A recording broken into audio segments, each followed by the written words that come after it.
Hello दोस्तों, और Spiderman Homecoming के दो नए ट्रेलर्स आ चुके हैं और दोनों ही एक दूसरे से काफी अलग है देखा जाए तो, क्योंकि जो ऑफिशियल ट्रेलर है वो उन फैंस के लिए बनाया हुआ लगता है जो स्पाइडरमैन की पुरानी मूवीज के फैन है, और जो इंटरनेशनल ट्रेलर है वो उन फैंस के लिए बनाया है जो एमसीयू के बड़े फैन है। हालांकि ज्यादातर लोग दोनों के बारे में जानते हैं, पर अभी भी कई लोग ऐसे हैं जो दोनों में से सिर्फ एक के बारे में जानते हैं या ये नहीं जानते कि स्पाइडरमैन अब एमसीयू का हिस्सा है और स्पाइडरमैन होमकमिंग उसी यूनिवर्स की एक मूवी है। तो इस तरह से वो दोनों टाइप की ऑडियंस के लिए मूवी को प्रमोट कर रहे हैं, और क्योंकि दोनों ट्रेलर्स में काफी कुछ अलग है तो हम दोनों के बारे में बात करेंगे, लेकिन हम शुरू करेंगे इंटरनेशनल ट्रेलर से। So let's start. तो पहला सीन एक व्लॉग है जब पीटर जर्मनी गया था सिविल वॉर के लिए, और वहाँ वो जिस नए हीरो की बात कर रहा है वहाँ उसका मतलब ब्लैक पैंथर से था। और ये जो व्लॉगिंग वो कर रहा है वो इस स्पाइडरमैन को और ज्यादा रियलिस्टिक बनाता है बाकी के दो स्पाइडरमैन से, क्योंकि जो रेमी वाली स्पाइडरमैन सीरीज थी वो एक लाइट टोन वाली दुनिया पर बेस्ड थी, और जो अमेजिंग स्पाइडरमैन थी वो थोड़ी बहुत डार्क टोन पर बेस्ड थी। पर ये जो मूवी है ये उन दोनों टोन्स के बीच में है, तब ये काफी रियल लगता है। स्पाइडरमैन काफी एक्साइटेड है, इसीलिए नहीं कि वो एक फेमस सुपर हीरो बन गया है, पर इसलिए क्योंकि उसको एक नया दोस्त मिला है, यानी टोनी स्टार्क। कई लोग टोनी और स्पाइडरमैन के रिलेशनशिप को अंकल, फादर या मेंटोर के तौर पे देखते हैं, पर मेरे हिसाब से स्पाइडरमैन की नजर में टोनी उसके लिए एक दोस्त और मेंटोर दोनों है। लेकिन जो उसकी एक्साइटमेंट है वो ज्यादा देर तक टिकती नहीं है, क्योंकि हैप्पी आके उसे वहाँ पर रोक लेता है। फिर हम मिलते हैं वल्चर से, यानी एड्रियन टूम्स, जिसकी स्टोरी इस ट्रेलर से कंफर्म हो गई है कि वो काम करता है जो सुपर हीरोज की इतनी बड़ी लड़ाइयाँ होती है उसमें जो नुकसान होता है उसे ठीक करने का। जो सीन हमें ट्रेलर में दिखाए गए हैं वो अवेंजर्स वाली लड़ाई के है, क्योंकि पीछे आप एक लेवायथन भी देख सकते हैं। उसके साथ जो कैरेक्टर है वो वही है जो बाद में शॉकर बनता है, और जैसा आपको पता ही है कि मूवी में एक नहीं पर दो शॉकर है, तो पता नहीं स्पाइडरमैन को कितनी मुसीबतें झेलनी पड़ेगी इस मूवी में। ऊपर से एक और विलन है टिंकरर, जो हमें पहली बार इस ट्रेलर में दिखा, और वही ये सारे हथियार बना रहा है, चाहे वो वल्चर का सूट हो या वो हथियार जो उन चोरों के पास थे। टिंकरर एक बहुत ही इंटेलिजेंट साइंटिस्ट है, और क्योंकि टूम्स के पास चित्तौरी, डार्क एल्व्स और कुछ आयरन मैन के सूट के हिस्से हैं जो उसे पुरानी लड़ाइयों से मिले होंगे, तो वो उन्हें टिंकरर को देकर उससे बढ़िया हथियार बनवा रहा है ताकि टोनी स्टार्क से बदला ले सके, क्योंकि टोनी की नई कंपनी डैमेज कंट्रोल टूम्स से उसका काम छीन रही है। तो ये सच में एक बहुत ही बढ़िया मोटिवेशन है एक विलन के लिए। सिवाय लोकी के बाकी कोई ऐसा विलन नहीं है जो इतना पॉपुलर हो पाया है, लेकिन यहाँ लग रहा है कि वल्चर एक बहुत ही बढ़िया विलन बन सकता है, स्पेशली जब उसके साथ माइकल कीटन जैसे टैलेंटेड एक्टर जुड़े हुए हो। आप भी मानेंगे कि वल्चर के जितने भी सीन ट्रेलर में हमने देखे हैं वो सभी बहुत बढ़िया थे। अगले सीन में वल्चर कहता है कि उसकी दुश्मनी टोनी से है, और तभी जो वो अवेंजर्स के लिए नया हथियार आया है उस प्लेन पर वो उसे चुराने की कोशिश करता है, और तभी स्पाइडरमैन उसे रोकने आता है, जो ही शायद मूवी की फाइनल फाइट होगी।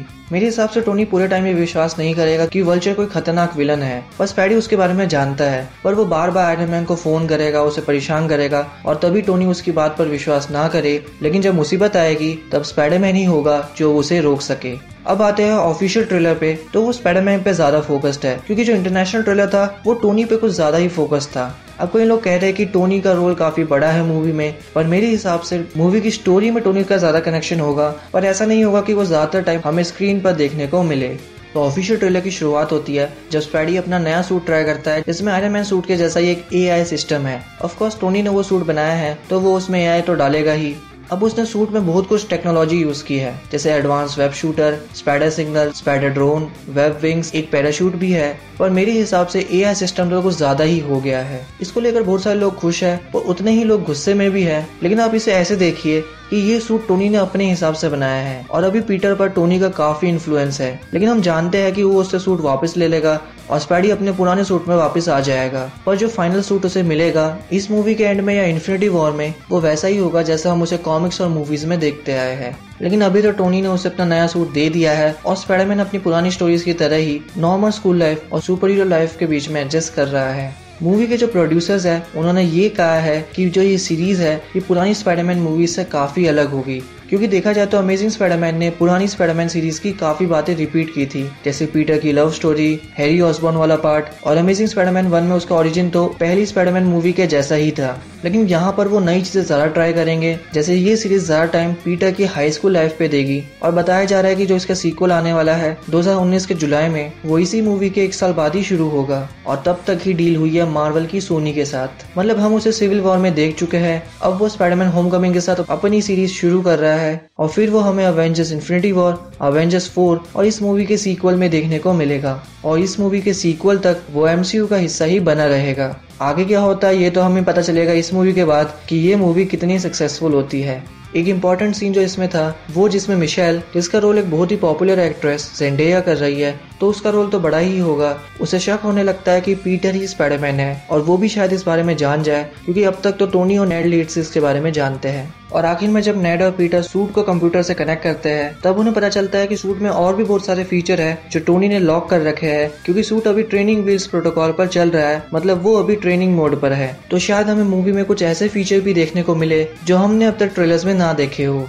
एक सवाल जो कई लोगों ने मुझसे पूछा कि क्या इस मूवी का कनेक्शन आने वाली वेनम मूवी से होगा, तो जितनी भी बातें अब तक सामने आई है उससे तो ऐसा ही लगता है कि इस मूवी का उससे कोई कनेक्शन नहीं होने वाला है और वेनम बिल्कुल एक नई मूवी होगी जिससे सोनी अपना एक अलग यूनिवर्स शुरू करेगा।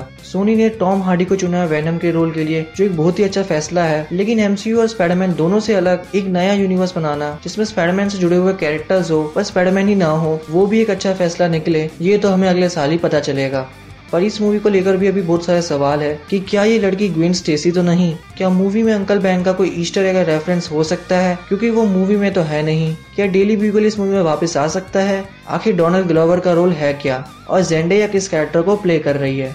उसका नाम मिशेल है और शायद वो मैरी जेन भी हो सकती है जैसा कई लोगों को लगता है। हालांकि जेंडेया ने खुद कहा है कि वो मैरी जेन नहीं है, पर शायद वो ये बात छुपाने के लिए झूठ बोल रही हो। जो भी हो, मुझे इस मूवी से काफी उम्मीदें है, स्पेशली टॉम हॉलैंड की वजह से, क्योंकि वो इतने कमाल के एक्टर जो है।